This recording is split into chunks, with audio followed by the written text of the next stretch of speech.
Today, we begin anew. Today is a brand new start to what could be a beautiful season for the Cleveland Cavaliers. No, it's not the Browns. We're not starting anew at quarterback. No, they didn't sign anybody, even though that's hot and heavy right now. No, the Cavs start their season tonight at an excitement level that is always going to be different.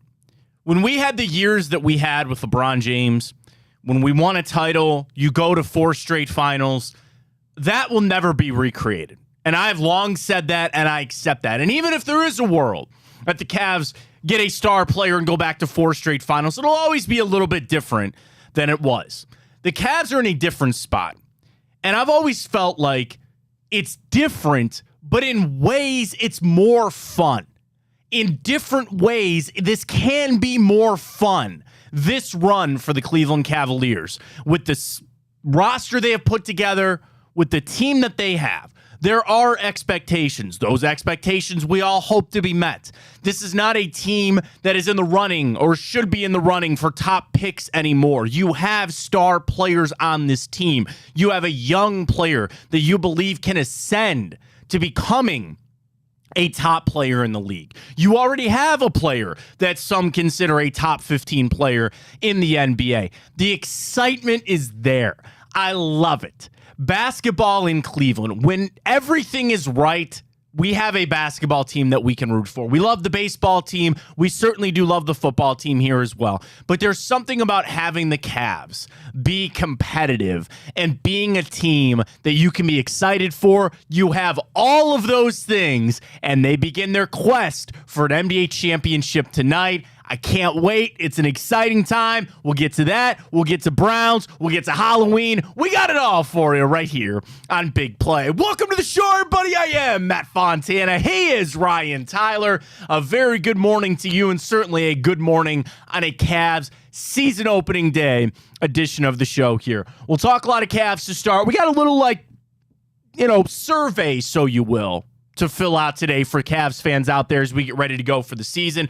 We'll certainly get to that. Yes, we have updates on Deshaun Watson. This one's from Adam Schefter, just on really how bad that shoulder injury is. There are finally, I'm not saying that there weren't dates being thrown around, but Schefter's report yesterday, I think maybe even paints a little bit of a grimmer picture than we maybe thought. Yes, IR is still swirling around. Yeah, we'll find out more information on Watson a little bit later. Oh, wait, the NFL came out and apparently said there were mistakes in the Colts game. You know who doesn't care about that? Me. So what?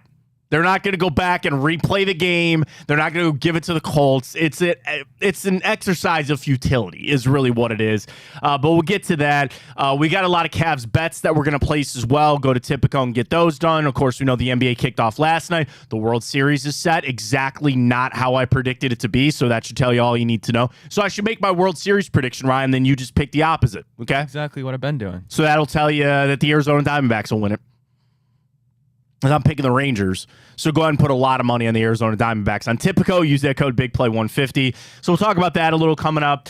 We do have some other things around the NFL. Michigan is continuing to be a complete dumpster fire. So we got a lot lined up for you today, taking up to 11 o'clock. But we start with the Cavs. And it's exciting to kick the season off. Basketball is a little different than really any other sport when it comes to their opening night. Because it's, I feel like baseball is something special.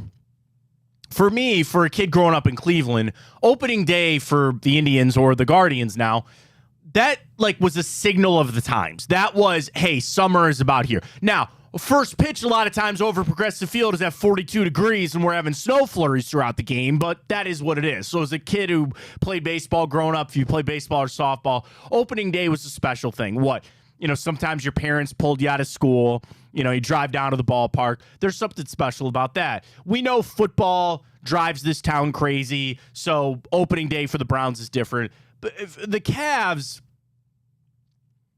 as a kid and, doing this job and becoming the fan that I am and loving the Cavs, opening night is just a little different because it is like baseball where it's this long haul and we're now entering 4, 5, dare I hope and say 6 and 7 months worth of basketball coming up.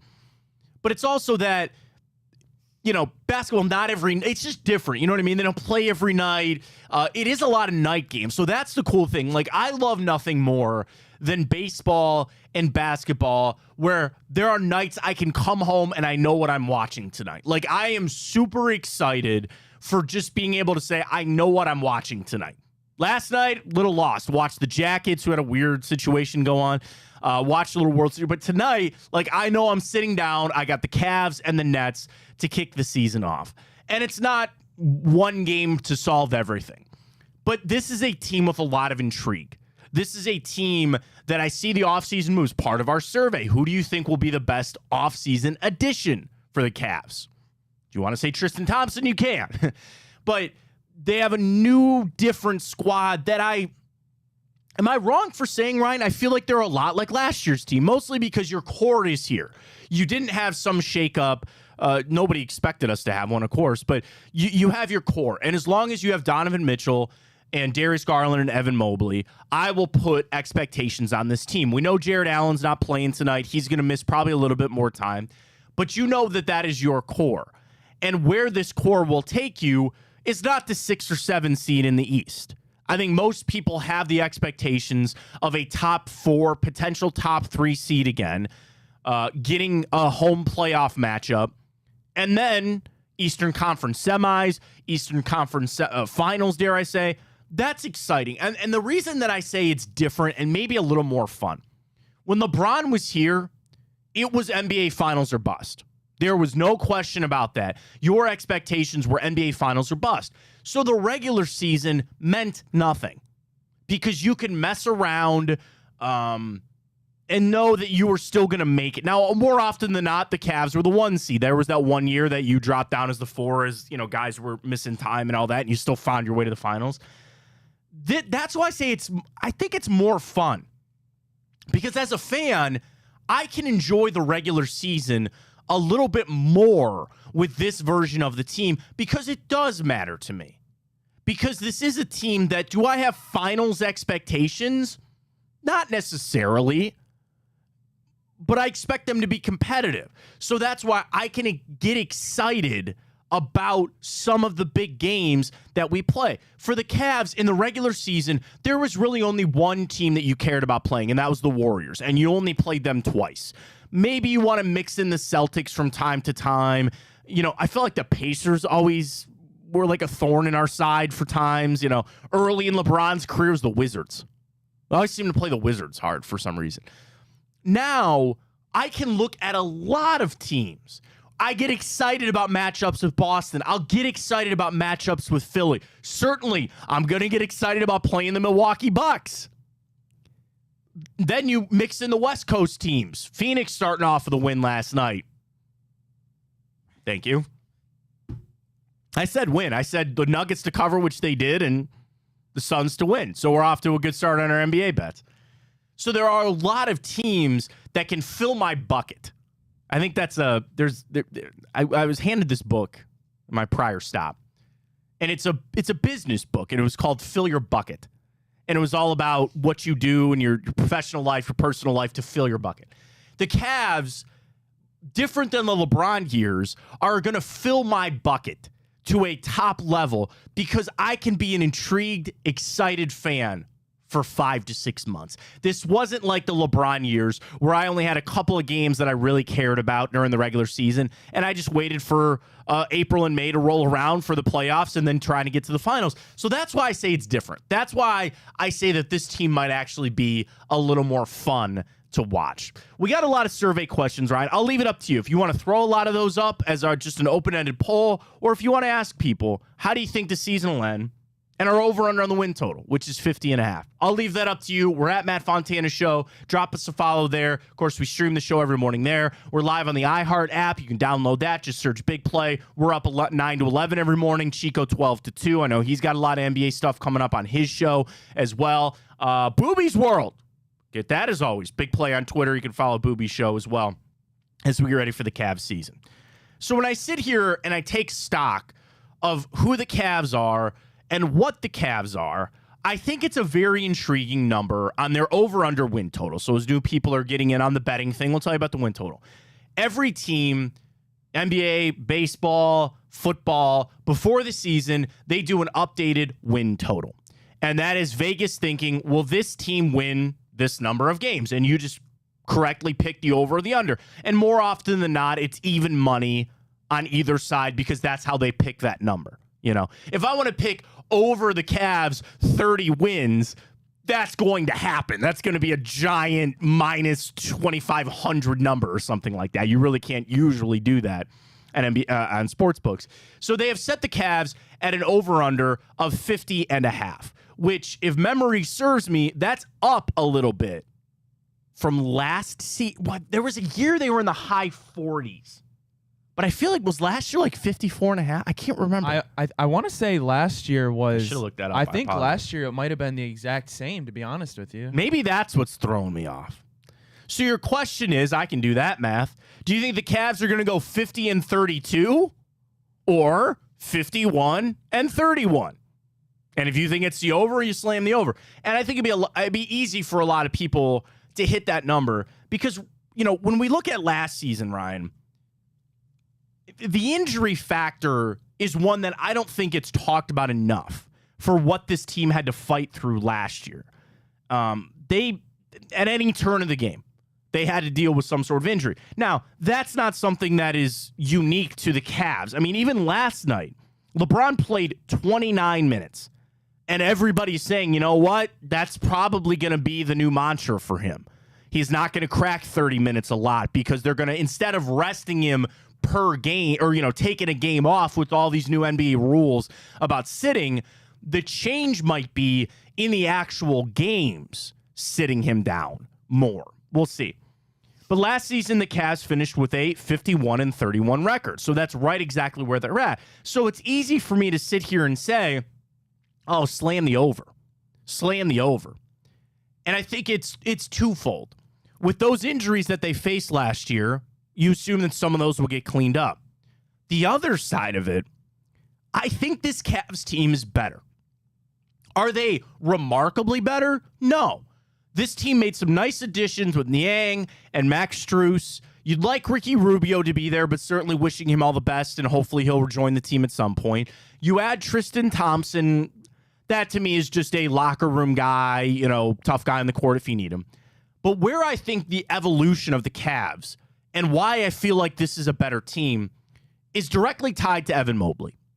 And Evan Mobley, a guy in year 2 last year, maybe didn't have the ascension that some people projected him to have. With his body type, with what we saw his rookie year, people started the conversations of, in a couple of years, this might be a guy that is a top 10 player in the NBA. I'd love for him to be top 5. I'd love for him to be in the conversations with your Giannis's and your Lukas and your Joel Embiids of that type, that body type that I think is what you need in the NBA. You know, you need guards. Yes, Steph Curry is great. I know that. In today's NBA, you need guys built like Giannis and Jokic. Even Jokic is a little different than some of those guys. But Giannis, Embiid, Jokic. And, of course, why does Victor Wembanyama have all the hype that he has? It's because of his frame. It's because of the skill set that he brings to the game. And Evan Mobley is even a little different than all of those guys. We know him on the defensive end that can be good. I think this year is going to be a big question on me on some of his offensive game. Is the range there? Is he consistent on hitting those 18 to 16 footers? Can he get in the paint? Did he add the strength? That he talked a lot about this all preseason, right? About adding the good strength, adding the good weight, hiring a personal chef, which is the goal of all of us one day. Must be nice. And he put on the weight that they kind of needed him to. So when I think about where the Cavs are at this season, it really does start with Evan Mobley. Then I go to a Donovan Mitchell, which is clearly the best player on this team. And yeah, there's a world that you go as far as Evan Mobley. I'm sorry, Donovan Mitchell. You know my thing on Donovan Mitchell here, Ryan? There's a lot of money to be made this season, right? And NBA contracts are different with how they're structured, with the All-NBA, the Supermax, all that kind of stuff. I get it. Donovan Mitchell did not sign that extension this offseason. Of course he didn't. We all knew he didn't or wasn't going to. It's because, in a way, he is betting on himself this season. And if he goes out there, as much as individual success is important, he knows that individually, this could be a giant year for him. But if this team goes the places that they are expected to go or even beyond that, I'll tell you right now, if Donovan Mitchell gets this team to an Eastern Conference Finals, there's no way they're going to. I mean, they don't want to let him leave anyway. And there's always this cloud that hangs over the Cavs about if Donovan Mitchell's going to leave one day. And I've always come from, I don't want to say unique perspective, but I feel like I have a very comfortable perspective on that. He is here now. He is happy to be here now. I know the Cavs will offer him a deal at one point, and he might still leave. And that's okay, because I look at some of the other pieces that are here. Now, I want Donovan Mitchell here forever. I'd love nothing more. But if he can take this team where they want to go, that almost makes it hard for him, Ryan, to say, you know what, I'm actually going to take a step back, or I'm going to go try somewhere else and move on. It becomes that, you want to make it impossible for him to leave. And you do that, I think, by getting to the Eastern Conference Finals this year. Because you prove to a star player, Donovan Mitchell's a star player. What is a big part of the NBA? Proving to them that you can do it where they're at. That is why Milwaukee went out and got Dame Lillard, because they need to prove to Giannis that this is the place that you can do it. I want the Cavs to prove to Donovan Mitchell that this is a place he can do it and feel comfortable about that. And that's why this is a massive year for Mitchell and the Cavs on that forefront. So I feel like this is a big season for a lot of those, but it's not that I'm held hostage in any way. It's not that I am watching every game wondering how this impact is going to be. I come from it from a very comfortable standpoint, and I'm excited to watch them play. I'm truly excited to watch this Cavs team build and grow, and I can't wait for tonight. I'm so excited that the opening night is finally here for the Cavs. Yeah, Matt, do you have a certain memory in mind of a opening tip-off season for the Cavs that you just sticks in your mind when you think of opening tip? Yeah. I know. I would say mine, I have two. Obviously, the Gordon Hayward one. But in terms of LeBron coming fun back. memories. LeBron coming back. And that was the Knicks, right? Yep. Am I wrong, or was that Anderson Varejao missing those free throws? I think your memory serves you correct, my friend. I do believe really that. Yeah. And that night, well, the other one is the banner night, because that was opening night while the Guardian Indians were playing a World Series game across the street. So really, I would say, we need to erase the Gordon Hayward one from our memory, certainly. But yeah, banner night would be one, and then probably the night that LeBron came back. Yeah, those would be it. And even the other years, unfortunately, the night that we opened after LeBron left, too, was a big one. But yeah, banner night and the night that he came back, for sure. And those, because LeBron, and that's another reason why it's different, LeBron was just instant success. It's different in his career now with the Lakers. But when you had LeBron in his prime on that second run, you just felt instant success. And that was a team that you were walking out the big three. Here's Kevin Love. Here's Kyrie Irving. Here's LeBron James. And that was so different because I feel like Cavs fans didn't know what to do or didn't know really how to operate. That was so different for us. The first time around with LeBron, going to the one finals, and it was a lot maybe more disappointment than actual positive things, because I've said this before too, and it's maybe a bad take, but it's how I feel. You had the best player, in my opinion, to ever play the game here for 11 years, and you only won one ring. Now, I'm very thankful for that ring, and I will never trade that ring, but it's not necessarily a ratio that you look for. And basketball is different because it can be one guy. And I'm not discrediting Kevin Love or Kyrie Irving or Tristan Thompson or anybody else on those teams. But it was when LeBron chose to come back to the Cavs, when that letter came out that faithful day, that I was a part of really breaking that morning. Nobody in the world read that message as quick as I did, because I saw the tweet when it populated that he was coming back. You felt like you were gifted. Not a championship, but as close as you could get to it. with that decision. You were gifted that. Now, again, at that point, you didn't have Kevin Love yet, and you were all excited about, hey, you can play with Wiggins and whatever. Then when they made that trade for Kevin Love, the resurgence was, immense to say, okay, now we're really going to go do things. And Cavs fans over the 4 years on that second run kind of learned what it was like to be a top team, because we didn't know what that was like, to say that it truly ran through you and it all started with you. And I think as the first season went on and you felt it, build up, and certainly how those playoffs ended the first year with Kelly Olynyk dislocating Kevin Love's shoulder and the injury to Kyrie and all that kind of stuff.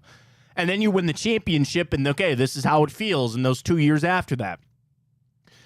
This team is different, but Cavs fans are prepared for, you know what I mean? We're prepared for expectations now. We as fans are prepared to understand what it's like to have a really good basketball team, but it's still different because it's not LeBron. It's not that era anymore that you're the giant favorite to win the East and run through. So that's why it's more fun for me because there is that challenge. I sit here giddy and excited to say, I know what it's like to get to the top of the mountain. I know what it's like to get there, but this path is going to be a little more winding. This path is going to be a little more hard, but I embrace that. And I am intrigued by that to jump on it and say, let's go on this ride. Let's go. And I can almost enjoy the ride as much as I can the destination. Now, the Cavs' destination is a bit of a sliding scale and where you expect them to be. We all start with this being a playoff team. There's no question about that this is going to be a playoff team.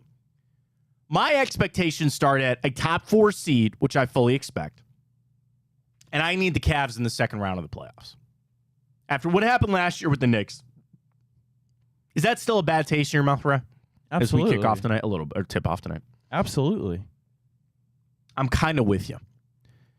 But I hope the Cavs can use that as motivation. Oh, they will. And shout out to a good friend of mine and a former teammate of mine, Emmett Golden. I love Emmett. I talked about Gerard a lot. Gerard and I, nobody's done more shows than Gerard and I. I've done a lot of shows with Emmett Golden. And I love E. And I love his line on this. Sometimes you got to go and lose before you can go and win it. You got to go and understand what it takes to get there and how to navigate a series. And that can be said for Garland, Mobley, anybody else on this, because Donovan Mitchell had been there before, but certainly Mitchell and JB Bickerstaff as the coach of the Cavs. Sometimes you got to learn what that's like to navigate a series. So I feel like the Cavs are extremely well equipped for this journey, and I'm excited to be a part of that journey.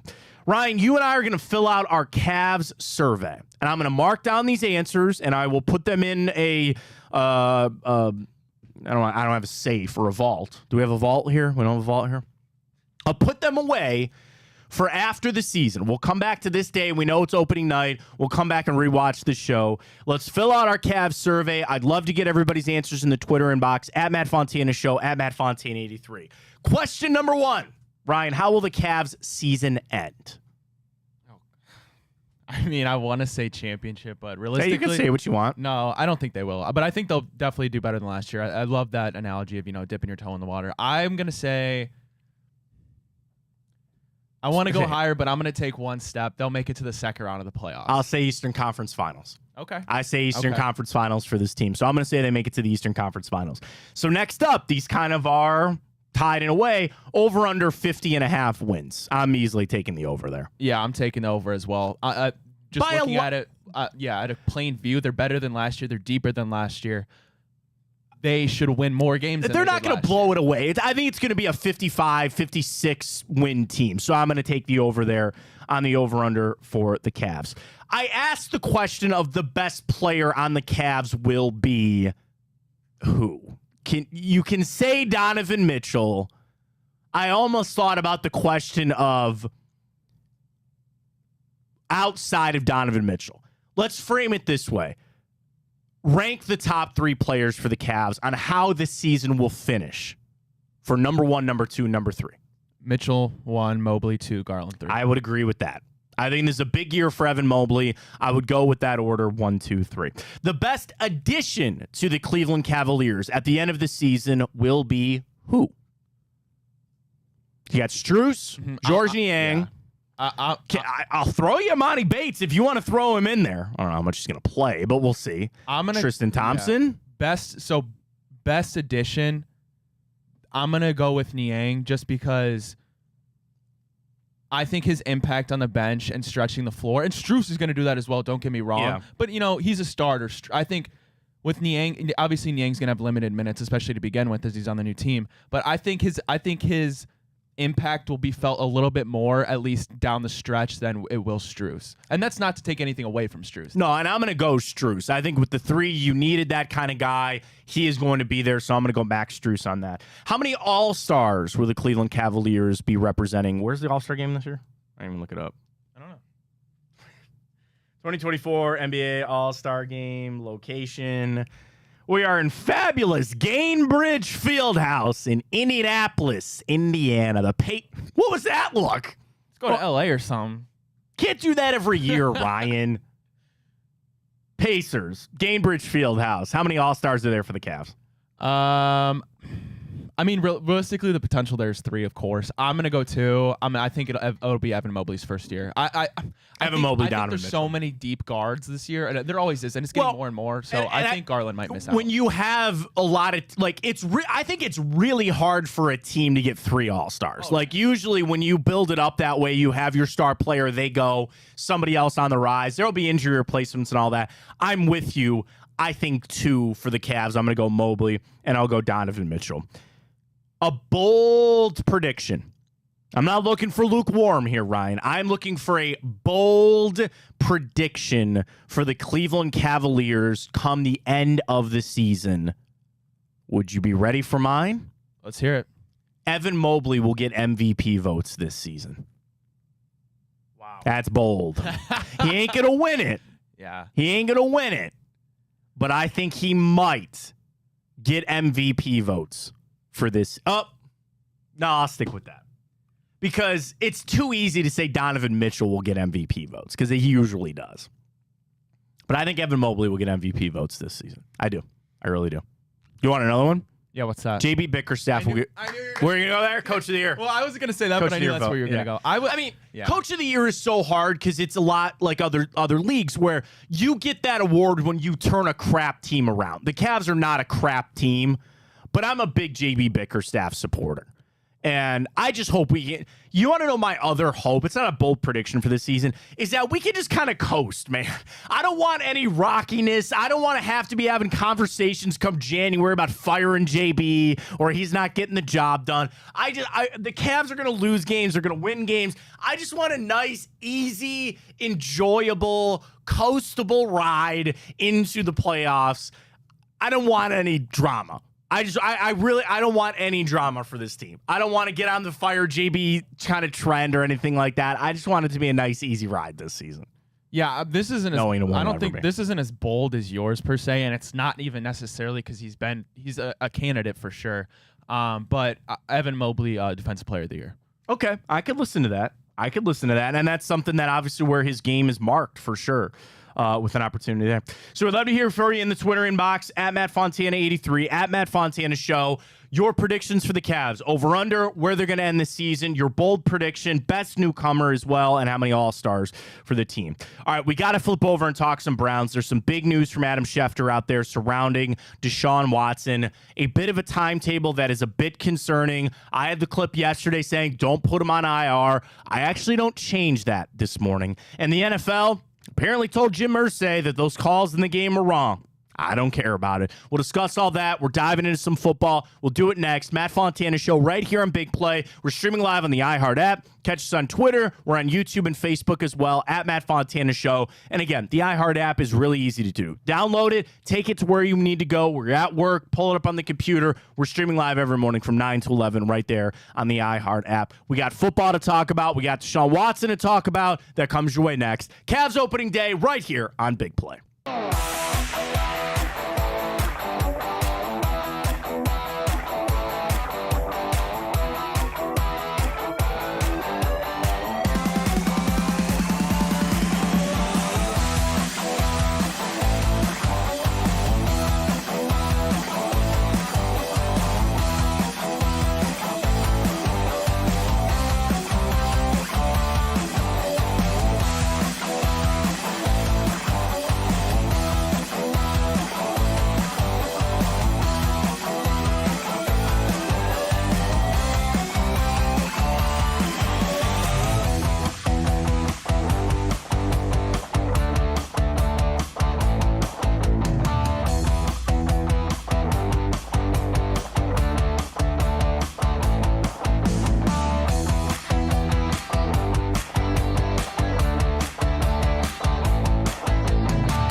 Well, more news starting to trickle out on the Deshaun Watson front. This coming from Adam Schefter yesterday, maybe painting a grimmer picture than we expected when it came to Deshaun Watson's shoulder injury. We'll talk about it right here on Big Play. Welcome back, Matt Fontana Show. I am Matt Fontana. He is Ryan Tyler, very important part of the show.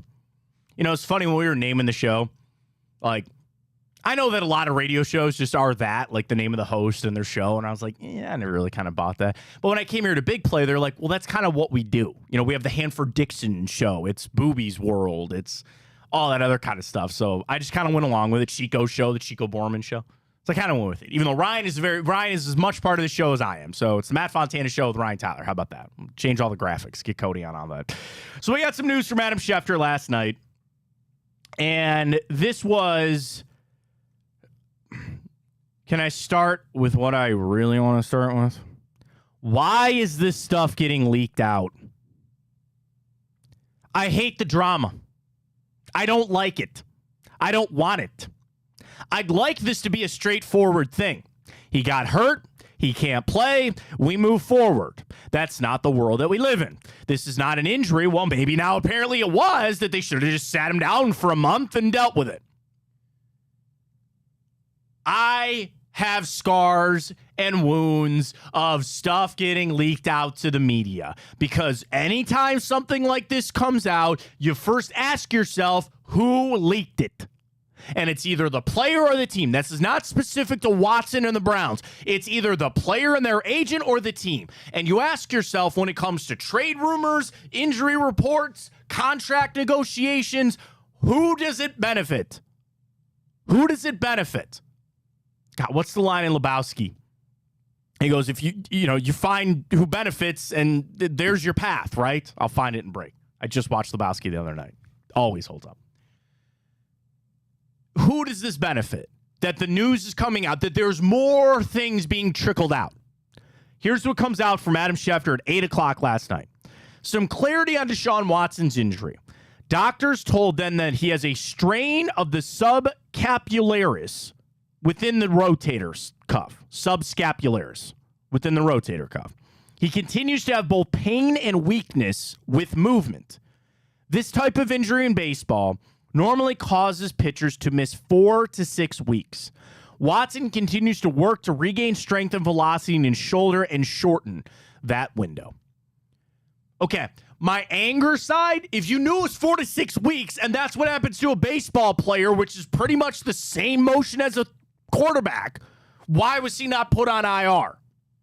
They hoped they'd shorten that window, right? You want to know who I can blame for that? That Aaron Rodgers. Oh, I'll be back in 5 months from an Achilles injury. Stop. Stop with that crap. If you are hurt and the doctors tell you it's always just this race to get back. Everybody was remarked when, who was it came back from the ACL injury in 8 months? I feel like it's a running back. Cam Akers. Was it Cam Akers? Well, I think he had an Achilles. He came back. He wasn't supposed to come back, but then he came back during their run in the playoffs. Yeah, that's what I'm saying. Right. It's all this. And I'm not saying that modern medicine isn't better than what it was 20 years ago. And I'm sure there's a world that there's a surgery out there that ACL is as quick as meniscus or something like that. There's going to be some revolutionary thing that you're back from an ACL in 3 months. Find that, dude. Get that surgery done, and you'll be a billionaire. You'll be a billionaire. I've long said you find a surgery that you could do on somebody to guarantee that they never tear their ACL. That's impossible, I'm sure. But you'd be a billionaire. So, this shortening of that window. And I believe that they're doing everything that they can. But if it tells me that they told him normally 4 to 6 weeks, then what a mishandling on the Browns side of this. Then that 4 to 6 week window. In baseball, when you get hurt, pitcher specifically, and they say it's 4 to 6 weeks, sometimes that's just 4 to 6 weeks to get back to throwing. And then you have another 2 to 3 to 4 weeks of strengthening. 4 to 6 weeks might just be, that just gets you back to a rehab start down in AA. Are we talking about 4 to 6 weeks with Deshaun Watson just to get him back to start strengthening his shoulder again? And then, I said yesterday, don't put him on IR and play him. It was a 4 to 6 week injury. What the hell's he doing playing? Like, the mishandling of this has just been insane. And people jumped on me for saying that. And they got so pissed because they would say, well, what do you want him to do? It's an injury. Some days it feels better than it doesn't. And this isn't a quick flip the page and he's good to go. People freaked out about that. But now if I'm reading this stuff right, I go, well, it's very clear that it was mishandled. It was very clear that this has been mishandled. I'm going to be angry about that. Because I know the only way for the Browns to get right is for Deshaun Watson to get right. And as the clip that we sent out this morning from yesterday's show, getting him healthy is only one part of it. You got to get him back to playing well, too. And the conversation has been reignited. Is it time to go find another quarterback? Not permanently. Because those days might be coming, too. I'm talking about in the interim. I'm talking about for 4 to 6 weeks. Is that diagnosis that Adam Schefter said 4 to 6 weeks? Is that 4 to 6 weeks from today? Or is that 4 to 6 weeks from a month ago when he first sustained it? Has it gotten worse? That was another report yesterday. The MRI said that hit didn't make anything worse. It's so frustrating, man. This is so frustrating. And it's derailing what has already been a damn good season. Like, you're 4-2. You have a signature win. This has been great. This has been amazing. And it's just been derailed because of this. And I know, what are we going to do? What can you do? Nothing. There's no surgery. It doesn't sound like there's a surgery to be had, thank God. It doesn't sound like, is it just time? Like, I really don't know how to feel about the Schefter stuff, right? Like, if it's just, you want to know what it does? It angers me. Maybe ignorance was bliss. Maybe I was happier not knowing this crap. Because hearing from just Schefter say that, it's a 4 to 6 week injury. Now I'm going to start questioning everything with the Browns. Did you know that when it started? Why didn't you just put him on IR? Now, we had Jack Duffin on yesterday, and shout out to Jack. You missed it, go back and check it out on our Twitter page. Podcasts are up on Apple Podcasts, Spotify, all that kind of stuff. And Jack sent a tweet out this morning that I agree with. Unless you are 100% sure Watson isn't going to play any in the next 4 games, then IR doesn't make sense. You have 7 inactive spots every Sunday, so it doesn't matter if he takes up one of those, and you keep all your options on the table due to the uncertainty. That's a move that you can make now, right? Moving forward, though, I guess you go back and try to retroactively change. Maybe they make that move then. But also, there's reports out, Brad Steenbrook of the OBR saying they're going to sign P.J. Walker to the active roster today. Of course, they did. They let Deion Jackson go. He, by the way, got claimed by the Giants. So they have the roster spot. They will sign P.J. Walker to the active roster. And as we discussed with Jack, you are now afforded that third quarterback rule because both Dorian Thompson-Robinson, P.J. Walker, and as long as Deshaun Watson doesn't go on IR, all 3 of those quarterbacks are on your 53. You can now have the 3 quarterback rule. There is no point on putting him on IR now. There's no point. That is long past. You want to sit him on Sunday to get him the further rest, that's fine, but there's no need to put him on IR. But now, I guess nothing has changed, right? He sustained the injury. He missed the Baltimore game. He missed the San Francisco game. And he all but missed the Titans game. With the bye week, that's pretty much putting him on IR. Now, I'm shooting from the hip because I feel like IR counts in game weeks. I feel like a bye week doesn't count for the IR. Don't quote me on that. But let's say that he misses the Seattle game. Okay, then. There's your IR stretch. Nothing changed, right? I guess the one thing that would have changed was the tempering of my expectations and the expectations of the fans. And I got to remind myself, I am owed nothing. You are owed nothing. They're trying to handle this in the best way that they believe. And the best way that they believe is the rehab and week to week trying to see that he goes. I then go back to why did Kevin Stefanski right after the game say, Watson's going to play against Seattle? That seemed to be a pretty declarative statement that Deshaun Watson was going to play this weekend. Can I jive down the conspiracy theory rabbit hole? This is just me. I hate doing this. I hate it. I said after the game that Kevin Stefanski making a declarative statement that Deshaun Watson was going to play against the Seattle Seahawks sounded a little like an ultimatum.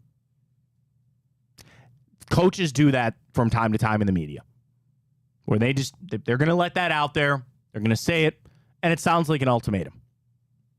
Ryan, what did we get 2 days later?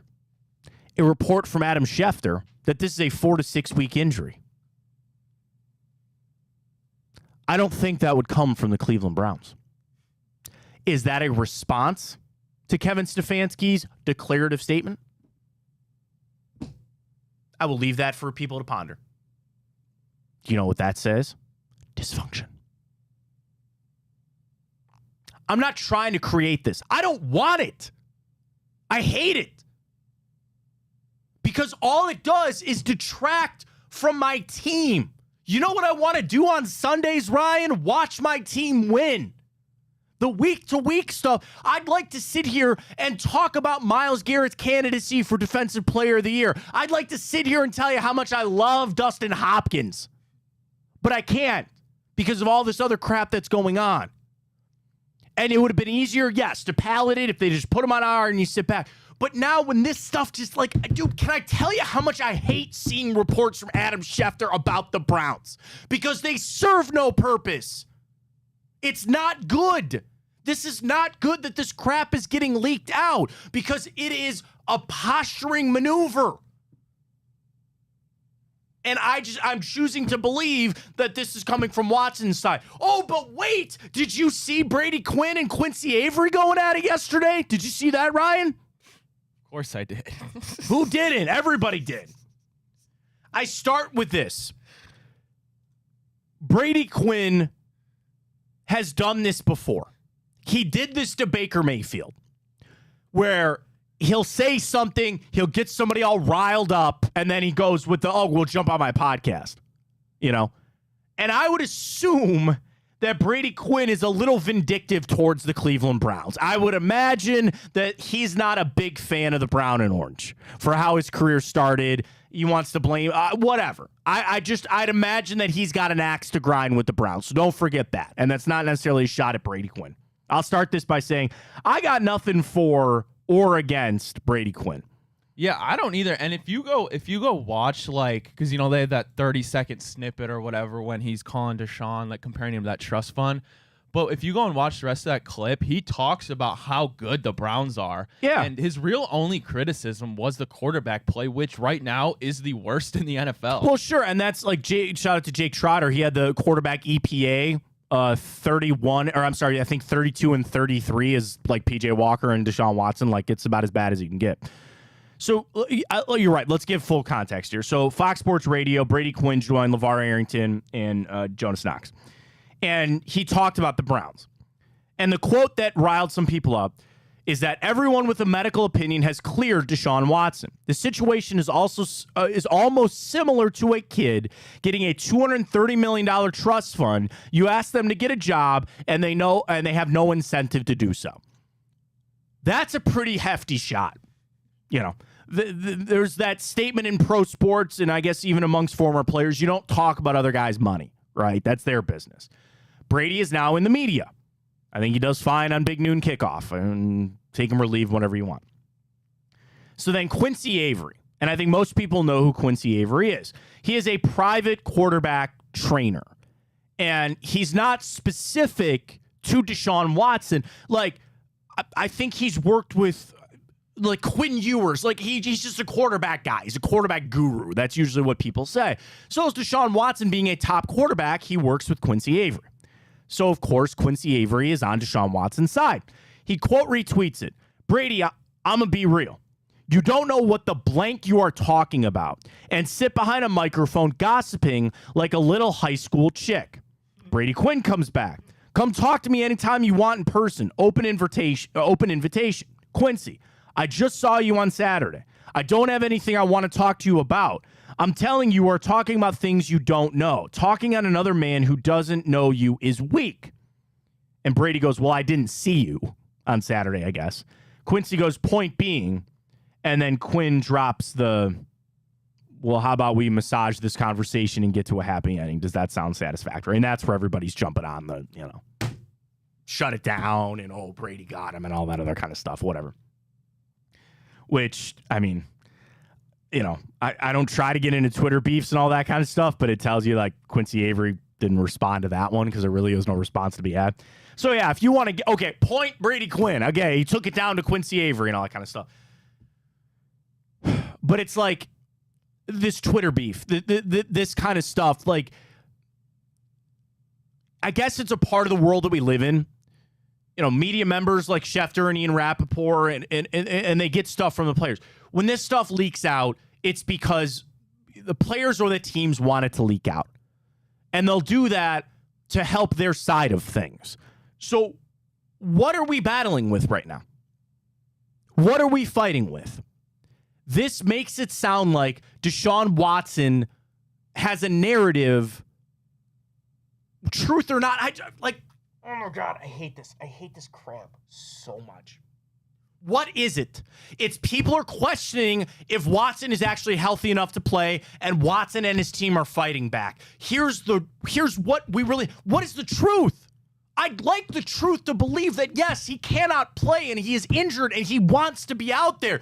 But when I see Watson's team responding, that gives me nervousness to say maybe it's not true. When people say things about you that are untrue, what do? You go, yeah, it's a load of crap, and you walk away. The fact that he feels like he needs to defend, Quincy Avery feels like he needs to defend Watson, and again, I'm assuming that this stuff going to Schefter is coming from Watson. That speaks to me that there is a weakness there, that they actually are trying to defend it, which tells me that maybe there's something actually there, and I'm going to go neurotic, and I'm going to have a heart attack.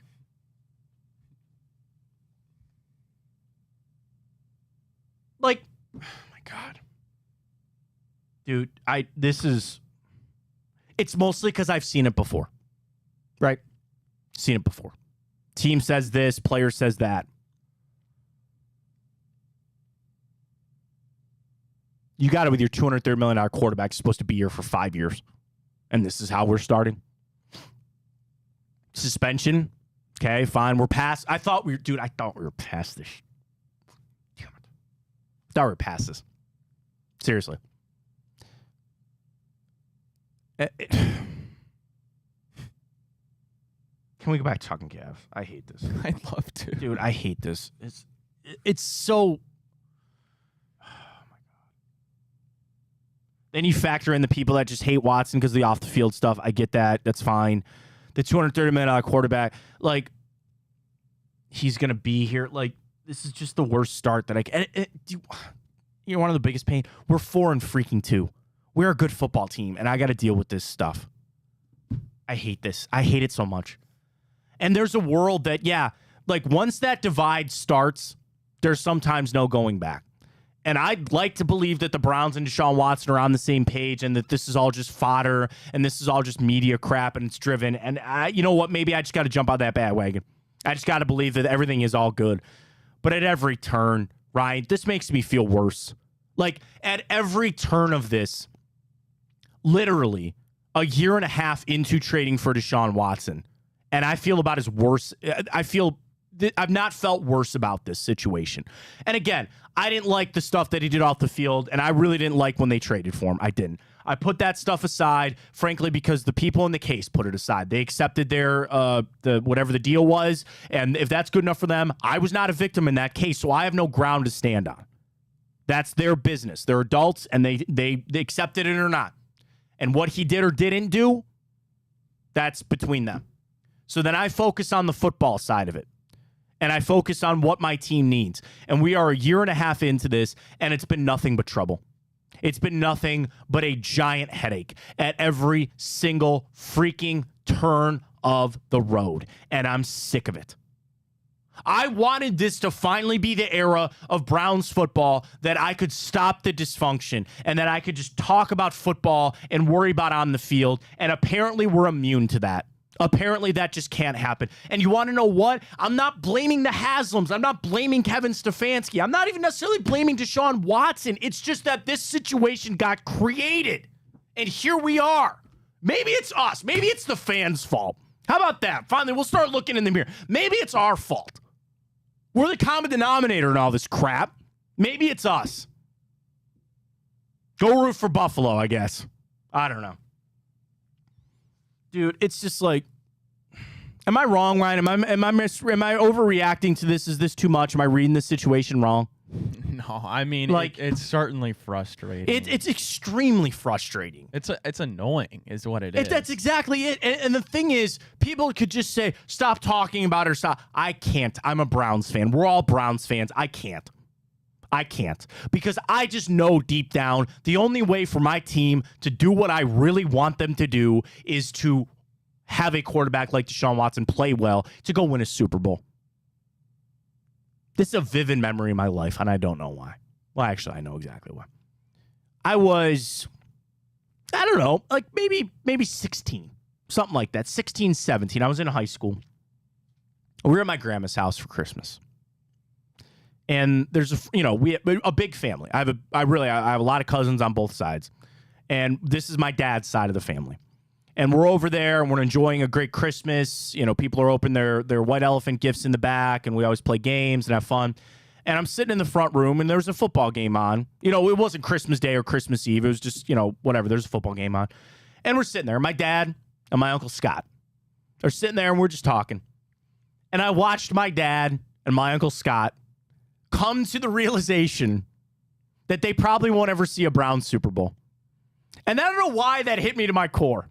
And at the time, they were in their 50s, and they'd seen a lot, and they're lifelong Browns fans. And I'm sitting there at 16. I'll see one. I sit here at 34 now, Ryan, seeing every little bit that my dad and Uncle Scott were debating that day, asking the question, will I ever see just one before I die? That's it. I get it now. I do. I get it now. It makes a lot of sense. So, I mean, I guess it was never going to be easy. And there's a world that Watson will come back in a couple of weeks and he'll play fine, because that's the other ball of wax in this thing. He's got to come back and play well. He comes back, maybe he plays well. We go on a run and we're hoisting the Lombardi Trophy in a couple of years. I'd love that. Great. But for right now, it sucks. For right now, it absolutely sucks. Start PJ Walker. Go trade for Jacoby Brissett, which Jack Duffin said yesterday would be a 3. Dude, if giving that up gives me a little solace from this stuff, give him a 1. I don't even give a damn anymore. I'm so apathetic. Like, it's frustrating.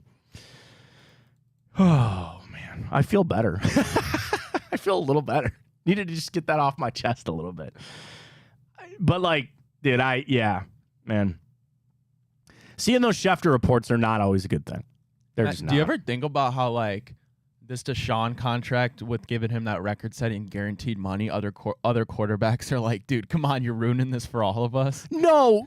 I mean, I get where you're coming from. I always held steadfast that that deal was in the anomaly. And as we see more deals coming out with Burrow and Herbert, Tua will get his. The owners are setting that. They go, that's the anomaly. Now, is a giant fat chunk of Joe Burrow's contract guaranteed? Sure. But if anything, it gave more power to. I always felt like the teams were, and even the players were conditioned to say that deal was the anomaly. It's not going to be the trend. And that's what I think is held true to this point. All right, let's catch a break. Let's get to the morning update. Yeah, the NFL came out on these calls. Jim Irsay, of course, is bringing this up that the NFL made and admitted that 2 of those calls were wrong. I got no time for it. We'll get back into the Cavs as well as we get into hour 2. Time hop, a huge day, infamous. You can hear the play call in your head, I'll tell you that. With one thing we got in time hop. Brackets are up at Matt Fontana Show, and we'll get to our wagers for the Cavs and Nets tonight as well. That's all coming up. Hour 2 upon us. Big play right here. Joining us, Twitter, Facebook, and YouTube. We're all over the place, and you can join us on Tipico. What you do? You download that Tipico app. You use that code BIGPLAY150. And you can get right in there and place your wagers for tonight. So I didn't place it yet, Ryan, because I'm waiting. The boost of the day. Can you see that on my screen? Not really. It's just white up there, I think. The big play boost of the day. Max Strus, 10 points. Donovan Mitchell, 30. And the Cavs win plus 470. I like that. I'll be placing a $10 wager right there to win 57 right there on Tipico. The boosts are great. The boosts are awesome. They have them for every game. We do our special boosts here at Big Play. And you deposit that 150, or you deposit 50, you get the 150 in bonus bets when you use that code BigPlay150. So you can play along with this all season long on Tipico. It's the place to play. Download the app. You can do it right on the website as well. Tipico. Use that code BigPlay150 when you get signed up, and you can roll with the Cavs tonight. Cavs a 1.5 point road favorite. I'm going to take them on the spread too. I might take alternate spread there, up to like 4.5 or something. So we'll do that later. We'll get our bets in, but sign up with our friends at Tipico. Hour 2 coming up. Morning update next. Stay with us right here on Big Play.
All right, let's get to it.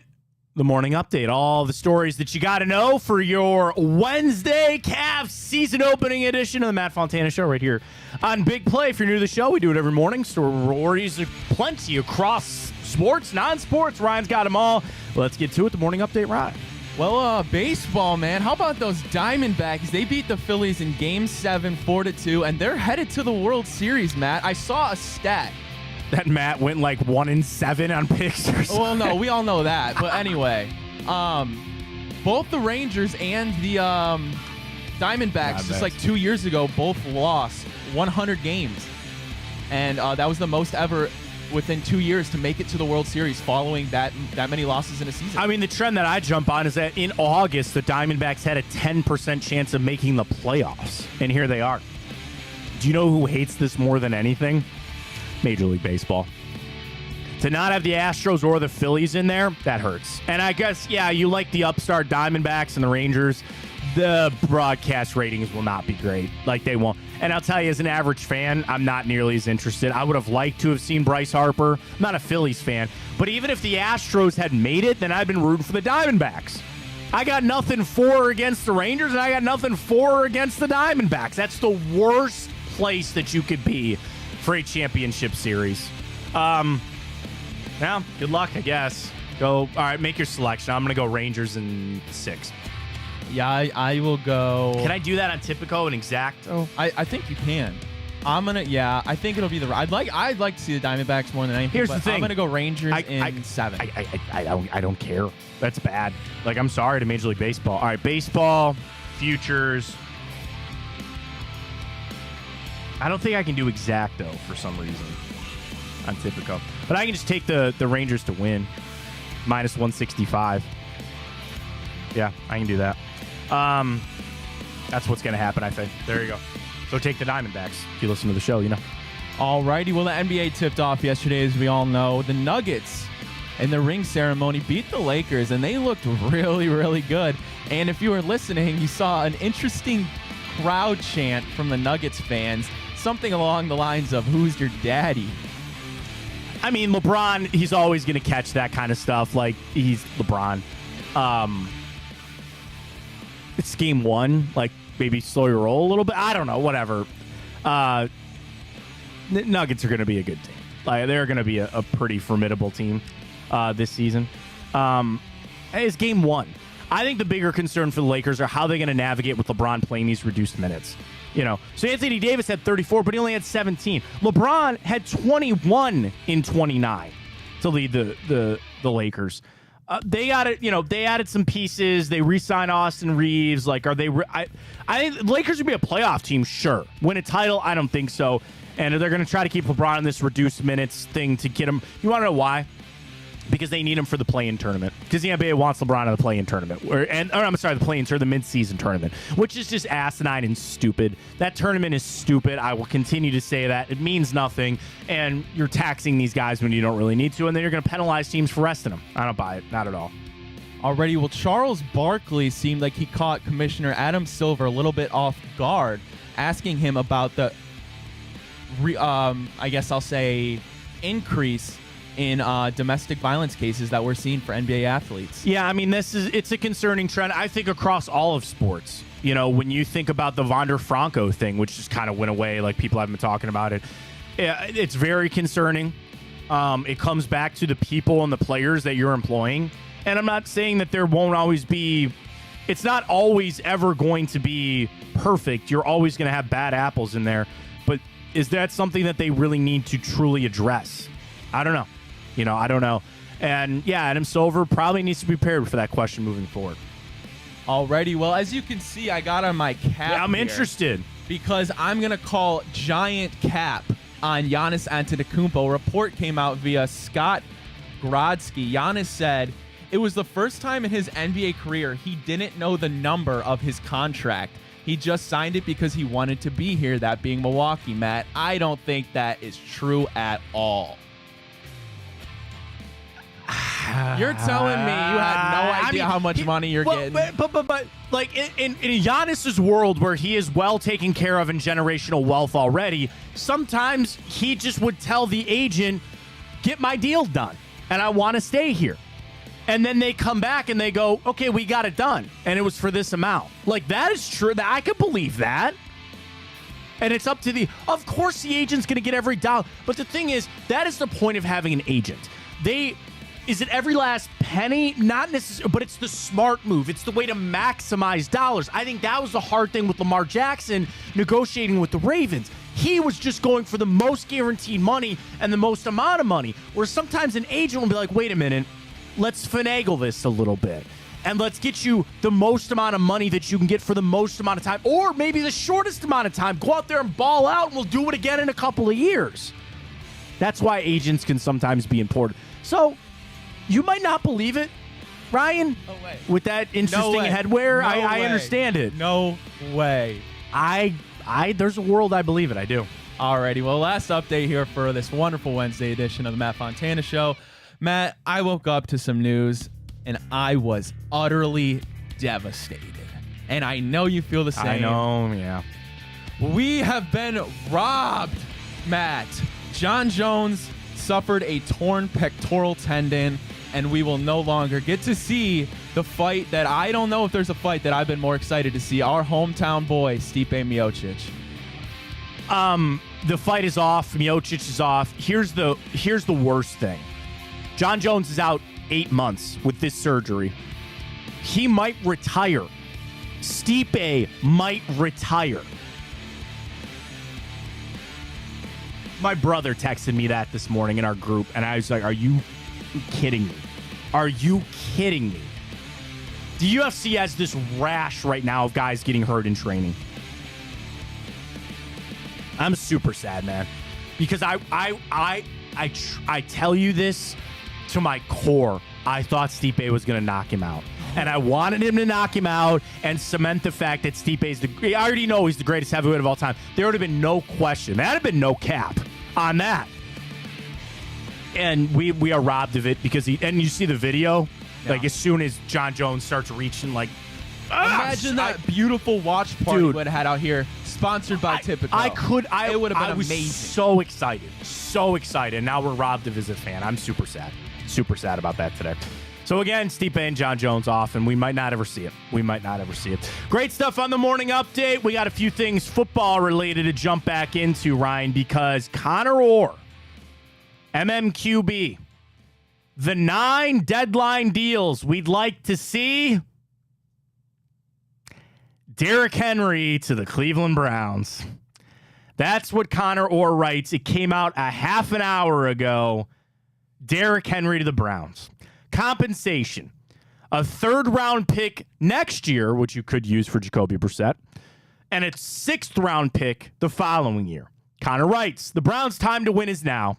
Whether Deshaun Watson wants to come for that ride is up to him. What a damning statement that is. Cleveland doesn't have a 1st-round pick in the upcoming draft. And while the focus should be fortifying the run game beyond Nick Chubb years, Henry would be a quick solution to a pressing need. Cleveland cannot win games without completely overstressing its opponents at the line of scrimmage. Depending on what Watson does, the need for ancillary pieces who can diversify their game plan are pressing. That's actually true whether or not Watson is playing healthy. A 3 and a 5 for Derrick Henry. You doing that deal, Ryan? A 3 and a 5 or 3 and a 6? I'm sorry, 3. No, it's a 3 and a. I'm sorry, 3 and a 6. 3 and a 6. 3 and a 6. 3 next year, or I'm sorry. Yeah, 3 next year and then a 6 after that. You're intrigued. You gave me a look of intrigue. Can't back that up now. You said you gave me a look of yes. Well, I'm just trying to think. Like, don't think a 3 and a 6 for Derrick Henry. Yeah, I would. Why not? Okay. Why not? He's got career passing stats, 6 out of 8 for 3 touchdowns, no interceptions. Derrick Henry start throwing the football for you if you need him. There we go. Just Wildcat every play, Derrick Henry. No, I mean I'm not doing it. Like that compensation is fine. Like if you truly needed to make that move, I guess that's okay for Derrick Henry. Does it actually solve your problems here? I don't know. I really don't know. And especially, I saw enough out of Kareem Hunt in the Colts game that I'd be fine with him running the football the way that he is. You know what I mean? Do you want to put this up as our Twitter question? Would you rather the Browns trade for Jacoby? If the Browns were going to make a trade, would you rather them trade for Jacoby Brissett or Derrick Henry? Put that up at Matt Fontana Show. That's spice right there. If the Browns were to make a trade, would you rather them trade for Derrick Henry or Jacoby Brissett? Put that up. I'm going to hit the retweet right on that at Matt Fontana 83. I'll tell you that. And I'm sure people will instantly come back about like what the compensation is. Just if the Browns are going to make a trade, would you rather them trade for Derrick Henry or Jacoby Brissett? That's going up at Matt Fontana Show. Vote on it there, and we'll see. Jim Irsay coming out saying that the NFL admitted and understands that 2 of the pivotal calls at the end of the game between the Browns were incorrect. Irsay posted the statement on Twitter last night, also talking about the Anthony Richardson surgery. Was likely referring to the team's expected follow-up with NFL officials on Monday to get further clarification on the illegal contact and defensive pass interference calls in the final minutes of the Colts' loss to the Browns on Sunday. So this always happens, right? After the game, teams can submit plays to the NFL for review. And sometimes they're taken into account for potential rule changes, or they're taken into account for, referee grading, so to speak. What does it matter? Like, okay, I guess, let me put it this way.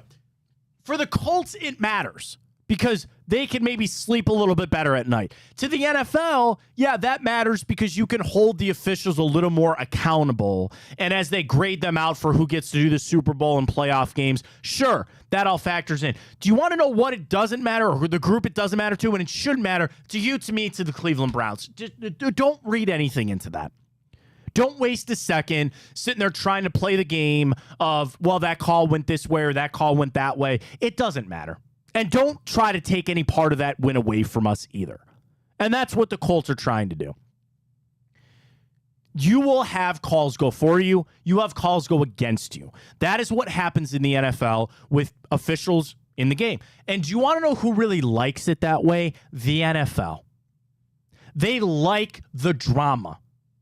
They like being able to have any play and any call go. Now, on the betting aspect of it, because it was funny when a lot of people tried to bring up betting in any professional sport, they bring the officials into it. And they say, you better be on your P's and Q's, man, because there's millions of dollars out there being bet. Here's the thing. The sports books don't give a damn. They don't. Because they're always going to come out in the green. That's why they have these giant buildings. That's why they make all the money that they do. So the sports books don't care. The NFL doesn't care. I'm sorry for the fans out there. They're not really going to care. They really don't. So it's not going to change. Deal with it. Some calls will go your way and some won't. And you just got to live with that's part of the game. So the NFL coming out and trying to, again, supposedly admitting to Jim Irsay, as the call's wrong, what does that do? What does it do for you? Lets Colts fans sleep a little bit better? Okay, fine. Like, I don't see any point of it. Jim Irsay's getting that out because he wants to, rile up Colts fans or try to dissuade Colts. Whatever. I just thought that was pretty stupid that it came out. And that Irsay's going to run out. Like, it changes anything? What? I will admit, fully, I thought the illegal contact was a fine call. The DPI was a bad call. That was an uncatchable pass. There, I admitted it. Do you want to know what? Browns still won the football game. Go cry about it. That's where we're at. Our Twitter question is up early. Who would you rather have the Browns trade for? Jacoby Brissett or Derrick Henry? Early results are Derrick Henry. Connor Orr came out just this morning with 9 trades that he'd like to see at the trade deadline. I'm sorry, 5. 5? Nope, 9. Got a lot of trades. Number 1 on the list was Derrick Henry to the Browns. Number 2, Patrick Surtain to the Eagles. Oh, God, please don't. No. Yeah, don't do that. They don't need any more help. He said 2 first-round picks for Pat Surtain, the second. Oh, my God. Oh, my God. He's got another Browns trade in here. Do you want to guess who would give me that reaction? Can I know the position? Quarterback. Oh, God. Another one besides Jacoby? Uh-huh. Like, is he better than Jacoby? Uh-uh. And it's a trade? Uh-huh. I kind of want to think on this for a second. Is he a starting quarterback right now? About to lose his job. He's kind of hurt. There's a report this morning that they're warming up the backup to start. I mean, you're not talking about Jimmy G, are you? No. Oh, worse. No, wait, no. Worse. Don't even tell me. I don't want to sit here. And if I hear any discourse about Ryan Tannehill to the Browns, I'll freak out. Ryan Tannehill. God, please, no. He's horrible. No. God, please, no. No, not Ryan Tannehill. No. God, no, please. Connor Orr's trades that we want to say. Who is the we? Who in this world want to see the Browns trade for Ryan Tannehill? He says a 5th-round pick next year for the Browns to get Ryan Tannehill from the Titans. God, please, no. No. To steal it from Michael Scott. I sent that gif out this morning about John Jones getting hurt. God, please, no. No. No!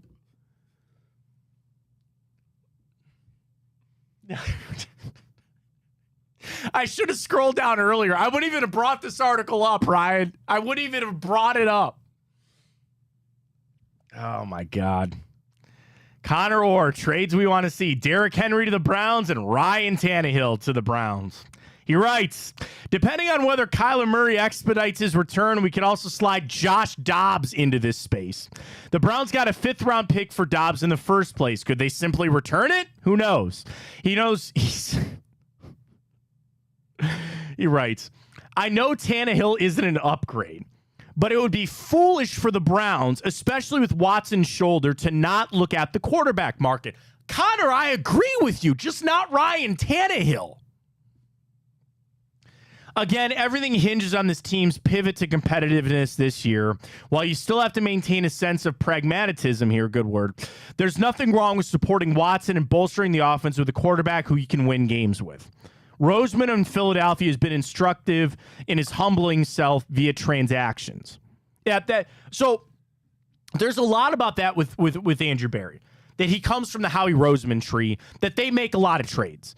And Andrew Berry, really, he makes trades. He enjoys doing that. And I expect them to be active in the trade market. I don't know if they'll actually pull one off, but I fully guarantee you that they're making phone calls just for the love of God, not for Ryan Tannehill.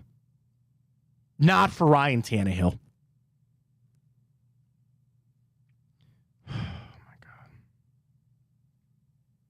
You could do a combo deal. Would you do Tannehill and Derrick Henry for a 3? How about this? You know what? I'll do you one better.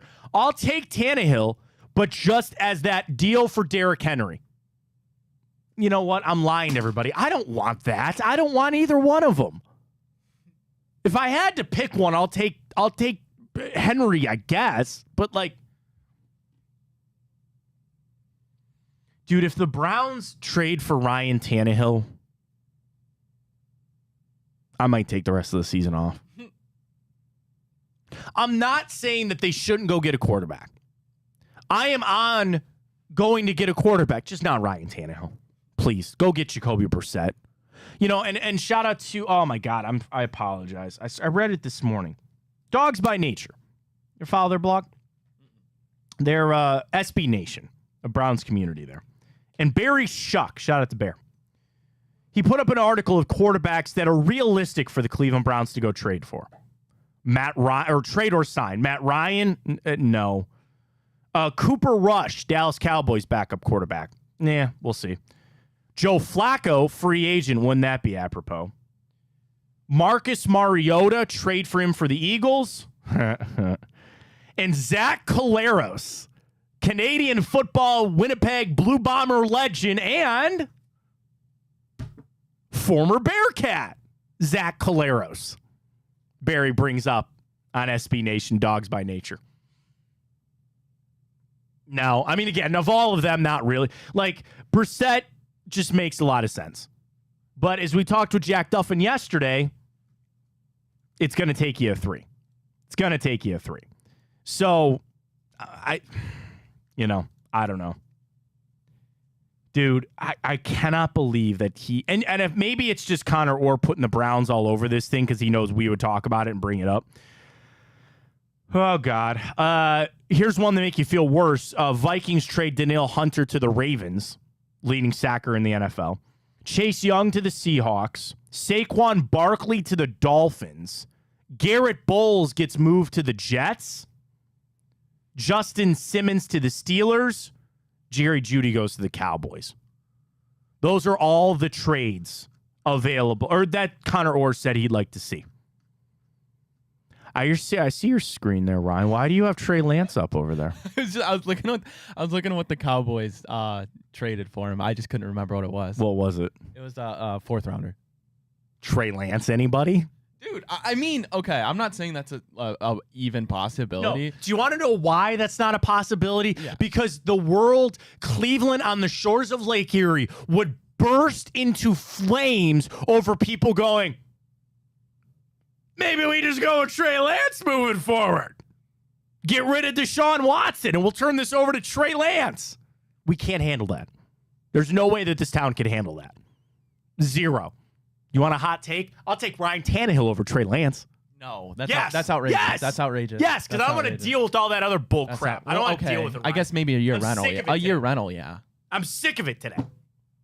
Could you imagine the world that we would have to live in if they traded for Trey Lance and all day people would just be screaming for Trey Lance to start over Deshaun Watson?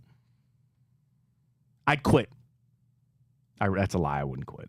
But Hey, if we're winning games, we're winning games.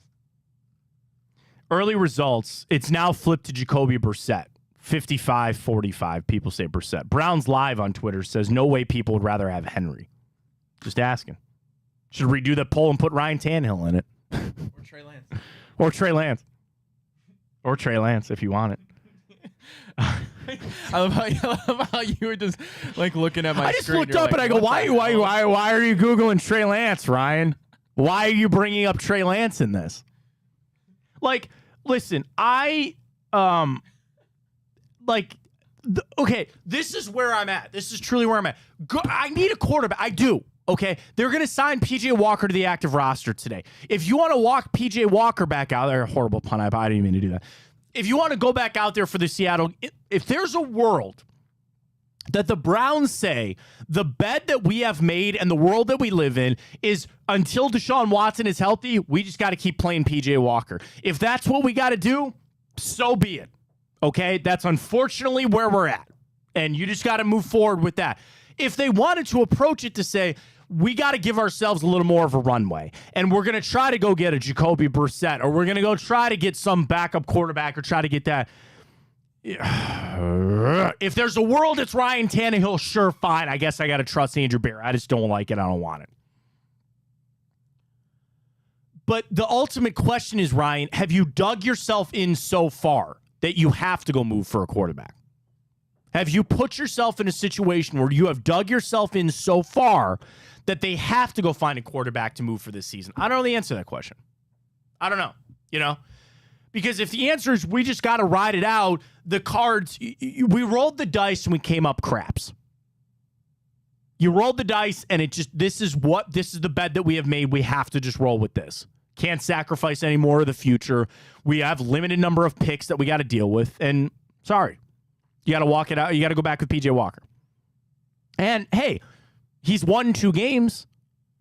He's done enough to help you win 2 games. And even if you lose Sunday, you're still 4-3. You face a Cardinals team that you should be able to beat. And maybe Watson will be healthy again. Connor Orr, here's the thing. I respect the hell out of Connor Orr. I like reading his articles. Again, 9 deals that he wants to see. And 2 of them are the Browns trading for Derrick Henry and for Ryan Tannehill. Here, he wants to see it again. Again, on the emphasis, these are trades he would like to see. Not ones he expected, but ones he'd like to see.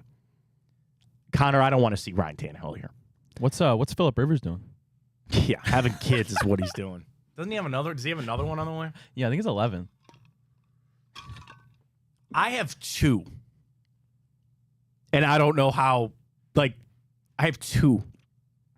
Now, granted, I don't have the $1 million. I'm sure they have a nanny. Oh, yeah. I'm sure. So we have not a family friend, but somebody that we know, and they are of well-off means. And they hired a night nanny, Ryan. Do you know what these are? No. You hire somebody that they only come to your house from 8 p.m. till 8 a.m. That's kind of cool. And they wake up with the baby. You get your full night's rest sleep. Be a nice job to have. Matt, we do not have that in the Fontana household. Do you know, what's the difference? I always hear the terms, and I don't know if they're interchangeable. What's the difference between a nanny and an au pair? So I believe, both can live it. My version of a nanny is they don't live in the house. An au pair is, And also I've heard, like, I think they live at the house is my belief with that. Like, they're a part of the family. Like, a nanny is, and we have friends that actually have done nanny work before. Nanny is like they show up from 8 to 5 during the day, and they're with the family, and they do it, but then they go home to their own home like this is their job. Where the other, an au pair, is they are literally part of the family, and they live with the family. Yeah, so, wow, I didn't realize. Am I right on that? Yeah, essentially, yeah. Okay. So an au pair will travel to your family from overseas on a legal J1 visa. Oh, okay. And they bring their unique culture and language with them. An au pair provides up to 45 hours a week of flexible childcare coverage. They become an extended part of your family and parenting team. Yeah, usually part of that is, they live in the house, and they, they get their meals taken care of and all that kind of stuff. It's rich people problems, right? Not one we have to deal with. All right, let's come back. Let's get to time up. You hear the call in your head on a very famous play this day in history. We'll get to our typical bets for tonight. We'll get back into our bracket. Groups 1 and 2 are going. They're runaways thus far. Groups 3 and 4 coming up for your favorite Halloween character. We'll dive back into the Browns. We'll see if anything more comes out from there. We got it all for you. Time Hop comes your way next.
All right, back here on Time Hop, a very important day on several fronts in Time Hop. If you're new to the show, first off, welcome. Appreciate to have you. Twitter, YouTube, Facebook. We're on the iHeart app as well. It's a big play. Matt Fontana show right here.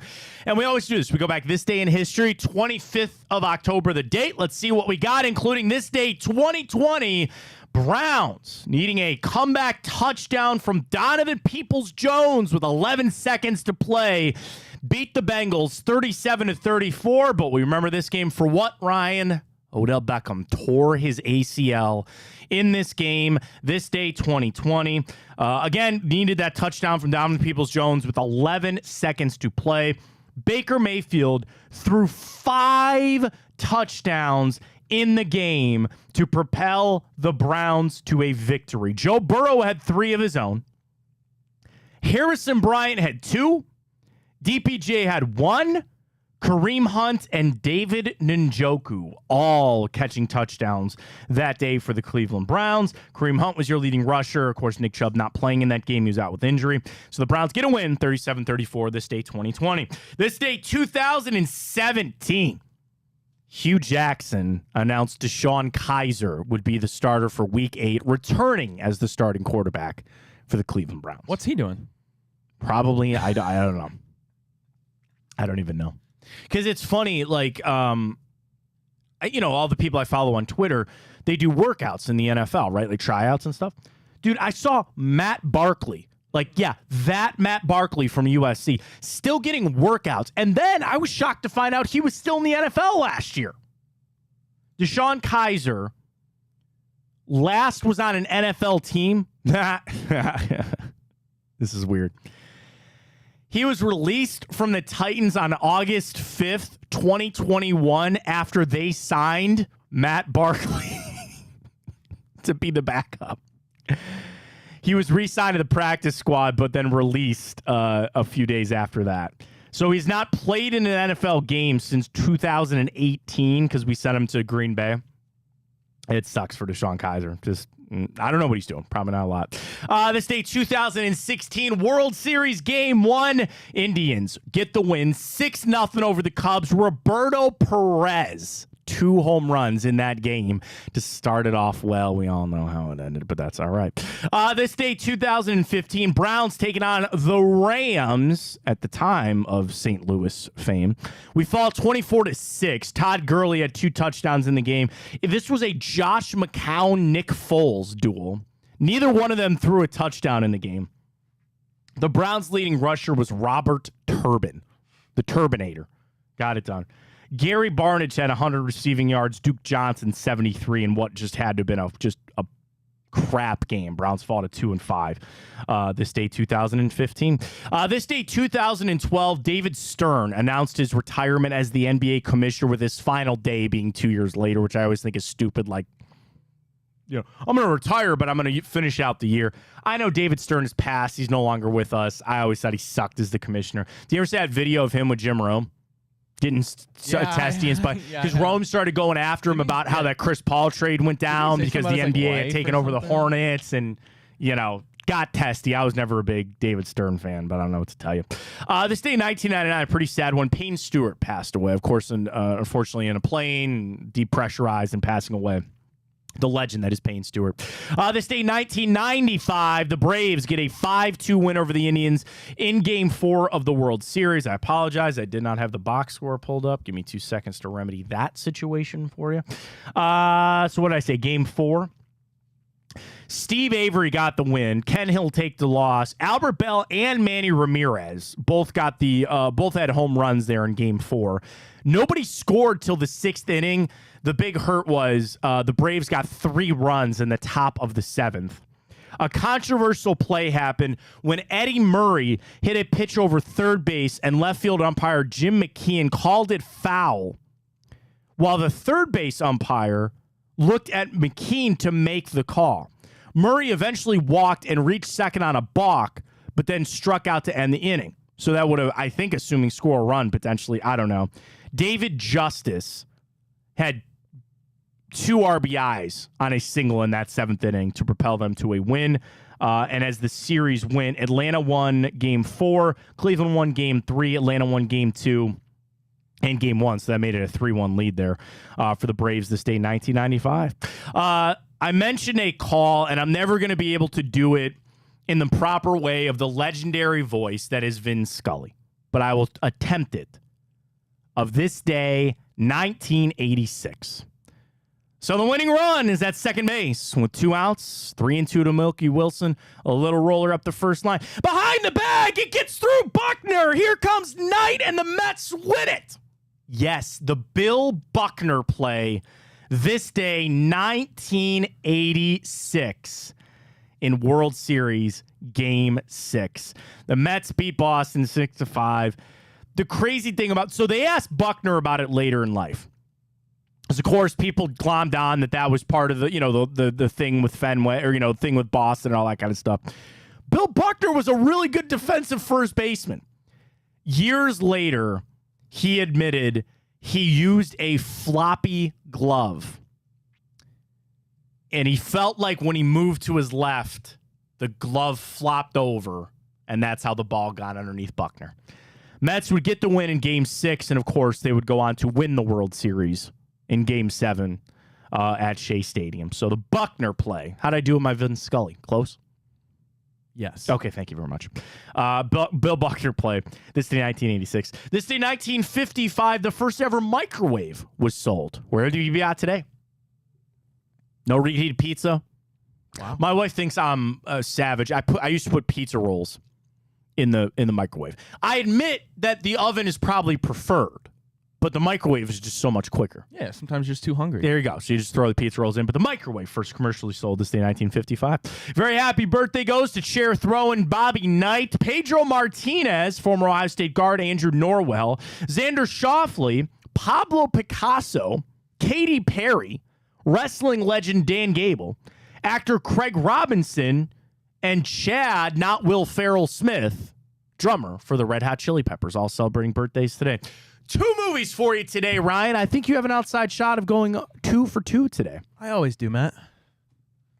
I could make the first one an easy layup because I don't really know. I don't like layups. Okay. I'm a shooter. Okay. Well, I don't really know how to describe it. All right, I'll do it this way. One of my favorite scenes of this movie is called Rent-A-Car Crash-Up Derby. What you 2002. What is it? Rent-A-Car Crash-Up Derby is one of my favorite scenes of this movie. Rent-A-Car Crash-Up Derby. Mm-hmm. Yeah, we need more. Okay. A bunch of friends act like a bunch of blanks. When your friend is acting a certain way, not a jerk, they're sometimes acting like a... Oh, and that's the name of the movie? Maybe. Oh. Acting like a... I didn't think it'd be this hard. Things I have in my head, like, no way, that's a movie title. This was a very popular TV show before it came a movie. And a lot of parents were very upset about it because their kids were out in the backyard trying to do things that they weren't supposed to do. Oh. Jackass? I'm Johnny Knoxville, Okay, and yeah. welcome to Jackass. Okay, Yes, okay. Jackass the movie Great came movie, out great this movie. day, 2002. I have the entire series on DVD in my basement. I loved Jackass growing up. Yeah. I mean, what kid of the 90s and MTV fame didn't? I actually just recently finally watched the last one, and it was horrible. Oh, sure. Because they're all old. They're all in their 50s, like, or 40s and 50s. They're over it. You know, Ryan Dunn's passed away. Bam's got all his problems. But the first one is so good. Who's your favorite? I mean, Johnny was, the leader of all. I mean, I liked them all, like Bam. I loved Viva La Bam. Yeah. Viva La Bam is one of my favorite TV shows of all time. So, like, Bam was fine. Dunn was fine. Pontius was always hilarious to me. For some reason, I loved seeing Dave English just get... Well, he was like, I get, like, because what my favorite thing to do is go watch it with the commentary. I'll bring the DVDs in. Like I said, I have all the TV show, and I have the first 3 movies on DVD. The last one sucked. And you can turn on the commentary, which is like, I tell you this, if you've never watched Jackass the movie, just watching the commentary, do that. And it is hilarious because all these guys, they talk about, like, we had this idea and this is how we came up with it.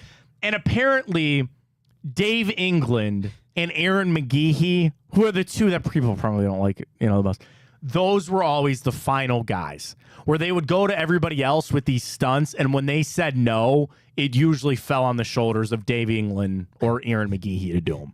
And they would do them. So, yeah, I feel like Dave always had, like, the crazy ones to do. But, yes, Jackass the movie. Preston and Wee Man were, like, Batman. Oh, and they would always run around and all that kind of stuff. So, like I said, on Jackass the movie, one of my favorite ones is one of the first one. Johnny goes and rents a car at a car rental place and then takes it to a demo derby, wrecks the car, and then brings it back. And it is, I die. I die when he walks back in the rental office and they go, "What happened to the car?" And then he goes, "I hit a dog." And like, this car is destroyed, right? And he's just arguing with them. And he goes, "Well, I brought it back with a full tank of gas." Like, it's destroyed. That's the least of our problems. And he just keeps going, "Well, I brought it back with a full tank of gas." And they go, "You're going to pay for this, right?" And he goes, "No, your insurance." And he goes, "You declined coverage." And he goes, "That's just paperwork." And then he goes, "Well, I had a few drinks when I signed that." And he goes, "I had a few drinks while I was driving too." And the shock, and that, I just love it. That's one of my favorite skits that they ever did. And of course, what they do, they had to walk back in and they just paid for the car. Some piece of crap, Yeah. Escort or something like that. Ford Escort. They just paid for it. But, I loved it. The golf course scene with the air horn was great. Dude, Party Boy. Oh, man. So we have another movie. Okay.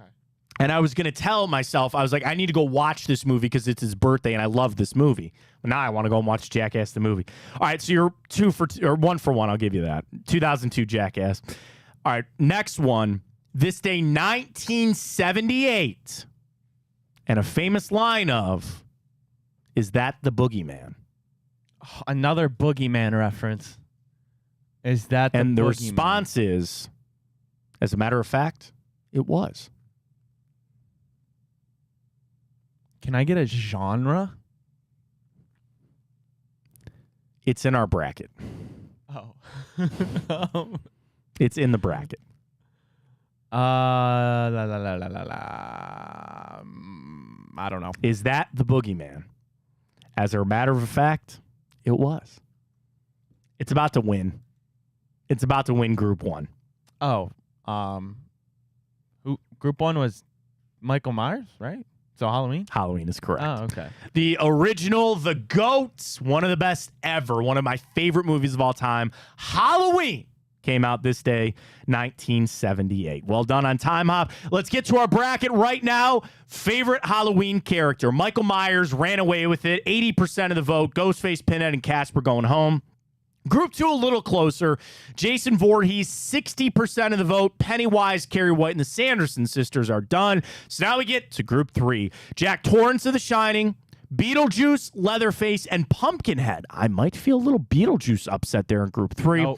Nope. I will not be coming into work tomorrow if Beetlejuice loses. Oh, really? You're that staunch on your take there? Yes. Fair enough. Go vote Beetlejuice because we need Ryan here to run the show. Group 4, Freddy Krueger. I'm going to go Jack Skellington. I love Nightmare Before Christmas. I don't know what to tell you. Jigsaw, Saw's Jump the Shark. And then Chucky, which was a good throw in there from you. Yeah. Again, too many Chuckies. Too many movies, too many TV shows, but it is what it is. So vote at Matt Fontana Show on Twitter for your favorite Halloween character moving forward there on the bracket. Hey, Matt. Yes. If I tell you this, promise you won't walk out the door and stop the show early? Sure.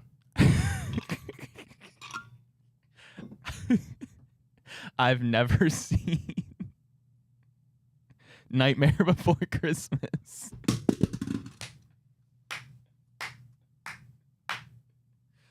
You almost had an aneurysm after I told you I didn't see John Wick, and I knew this one would be worse. What's the other one? The Thing. You still haven't seen The Thing The either. Thing, yeah. I'm not going to lie. I thought you were about to tell me the Browns traded for Ryan Tannehill. So on that note of my anger level of the Browns trading for Ryan Tannehill versus you not seeing Nightmare Before Christmas, that's fine. Okay, that I will accept. Ryan Tannehill is the Nightmare Before Christmas. It potentially is. Nightmare Before Christmas is streaming Ryan on Disney Plus. Do you have Disney Plus? I do. Remedy that situation, please. You need to make a list. I feel like there's 9,000 movies that I have not seen. Well, I had to do that. Like my other show with Danny. I used to show with Danny Cunningham, and Danny's not a real big movie watcher. And the same thing. We would have a list of just movies that he had never seen. And I get it. Some people aren't into movies as much, and it is a generational thing. Like, I actually think for a younger guy, you're pretty good on some older movies. I'll tell you this. Nightmare Before Christmas is only an hour and 16 minutes. Do you like Halloween? Oh, yeah, I'm a big fan. Okay, then it's worth an hour and 16 minutes of your time. Tonight's a busy night, though. We have the Cavs back in action. We'll get to our bets with Tipico just here in a second. It's worth your watch. It's only an hour and 16 minutes. Before we get to our Cavs bets and kind of kicking the season off with the Cavs, Browns, I think today will be a big day just from Stefanski, and he's going to get asked all the questions. I don't know what he'll say, but then if Deshaun Watson practices. So we know that he's had this stretch of not practicing on Wednesdays, so we'll see if that trend continues. I kind of expect it to, and we'll see if any more news comes out. Like, I don't know. You know. We'll see. I want to update our Twitter question because now it's getting picked up everywhere. Connor Orr's 9 trades to make. Would you trade for Jacoby Brissett or Derrick Henry? 50-50 about. 51-49 people say trade for Jacoby Brissett and Derrick Henry. Ooh. Adam tweets none of the above. So it's about 50-50. How about this tweet from our boy Jack Duffin? What do you got? Said, here's a nuts trade scenario that he drew up. Okay. Browns get Derrick Henry, DeAndre Hopkins, Ryan Tannehill. Okay, I'm sorry. Derrick Henry, DeAndre Hopkins, Ryan Tannehill, a 2023 7th and a 2024 7th. The Titans get Pierre Strong, Donovan Peoples-Jones, a 2023 4th and a 2024 4th.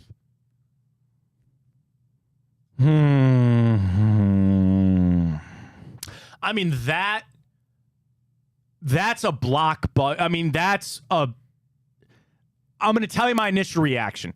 That is a appease the social media fan base trade. That's what that, oh my God, look at these names that you got. Actual substance.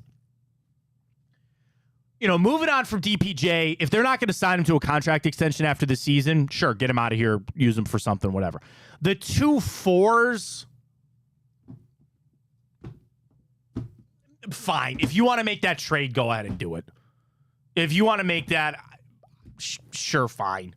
What if the Browns had 2 D-Hops? D-Hop squared. My first thing was like, what? The infatuation with DeAndre Hopkins. You know how many touchdowns he has this year? None. Okay. You want to say he's playing with a bad quarterback? Why are you going to bring the quarterback with him? Oh, you know, DeAndre Hopkins is still good. He's just not getting any targets in Tennessee. Why would you bring the quarterback with him then? Is all of a sudden he get here and just things magically change? I said it with the DeAndre Hopkins thing from the jump. I never understood it. I didn't get it. Sure. Okay, go ahead. If you want to pull that trade off to appease people, get you off the back, that's fine. I'd rather just straight up give up a 3 for Jacoby Brissett. I don't think here's the other thing. I don't know what Derrick Henry has left in the tank either. If you say coming here and playing behind this offensive line would be better, sure. How about this trade? Give them Donovan Peoples-Jones and Pierre Strong and just a 4 for just Derrick Henry. Why you got to throw all that other crap in there? I guess if you really need a quarterback, I don't know. I like it from Jack. Get the people all fired up. Get them all going. A lot of trade scenarios thrown around with the Browns. 2 from Connor Orr you'd like to see, and now 1 from Jack Duffin. We shall see. The Tannehill one would give me a heart attack, though. There's nothing about Ryan Tannehill that I like or want. Is he better than PJ Walker? Well, yeah, sure, I guess. I'd honestly, I'd be better off going to get like a Marcus Mariota. And they're not going to, because the other thing is, some of these backups, like, does Atlanta feel real confident in Desmond Ridder to ship them off? No. Does Washington feel real confident with Sam Howell if they can just get rid of Jacoby Brissett? I doubt it. So you're going to have to make a move that it entices them to do it. And I just don't know if I see that. I'll put it this way. The Browns need a quarterback. I don't doubt that. I don't deny that they need a quarterback. Where or who and how they approach that is up to Andrew Berry. I don't know, and that's his job. That's fine. And I'd like to see a little bit of improvement there. Yeah, without a doubt. But how he gets there is the other part of the story. If you could just be bestowed a quarterback, if you could just have a guy show up on the doorstep that's a Jacoby Brissett level and whoever that might be, yes, I would like that. And it's not because of a controversy with Deshaun Watson. And it also affords you the opportunity to rest Deshaun Watson. You want to know why I paused there, Ryan? Because do you know what just like drilled into my head? What if they traded for a quarterback? No.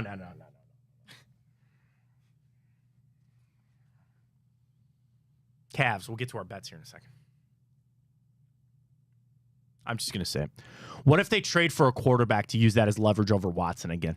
Because this is a giant, freaking, stinking cesspool pot of crap. And it just gets stirred up because they go trade for a quarterback and they go fine, sit down then. To Deshaun Watson. I'm not saying that. I'm not saying that that's true. That is just my weird conspiracy-laden head. That if there truly is drama out there and there's stuff getting stirred up with Watson and the Browns, that maybe they do go trade for a quarterback and then they just sit back to Deshaun Watson and go fine, sit your ass down. And he's laughing all the way to the bank with $230 million. I just had to say it. That's wrong. I don't believe that. I don't want that to be. Tipico! Big Play 150. Use that code, folks, and get signed up for your free bonus bets for all of basketball season glory. Cavs in action tonight, taking on the New Jersey Nets. I should have looked this up, Ryan. What are the New Jersey Nets over-under win total for this season? They are only at 37.5. The Cavs are a road 1.5 point favorite. I am slamming the Cavs minus 1.5. Over-under is 219.5. But I really like our big play, big boost. Max Strus, 10-plus points. Donovan Mitchell, 30-plus points. And the Cavs to win. That is plus 470. Get on Tipico. Use the code BIGPLAY150 when you get signed up. Place your bets there. Quick little same game parlay here. Or same game parlay. How about this? Because I like the alternate. I'm going to take the Cavs minus 4.5.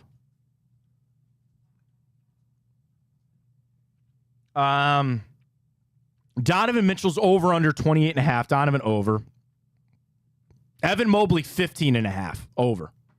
All right, we got an announcement. Speaking of that, we are going to do a show giveaway on our Twitter at Matt Fontana Show. We are going to send a tweet out as soon as we end. You hit retweet, you got a chance to win a Big Play t-shirt. So you got to follow us at Matt Fontana Show, hit the retweet, and then do what, Ryan? Tell us Donovan Mitchell's point total. Let him know. All right, let him know. It'll all be in the tweet. I'll retweet it from at Matt Fontana 83, at Matt Fontana Show for a giveaway tonight for the Cavs in honor of their opening night, courtesy of us here at Big Play. We got you locked and loaded. Don't go anywhere. Chico coming up at noon, 12 to 2 with him. Big Play, iHeart app, Twitter, Facebook, and YouTube. It is Wednesday night, so we do have bonus time with Bruce Drennan, which will be tonight. And I think Booby's doing a show tomorrow, probably, right, to recap the opening night there for the Cavs. So great stuff. Appreciate everybody joining us this morning and the support. We always feel it. We always love it. We always appreciate it. Thanks so much. Follow at Matt Fontana Show for that giveaway, and we'll get to you tomorrow right here on the show from 9 to 11. For Ryan Tyler, I'm Matt Fontana. Go get him tonight, Cavs, and as always, take it easy.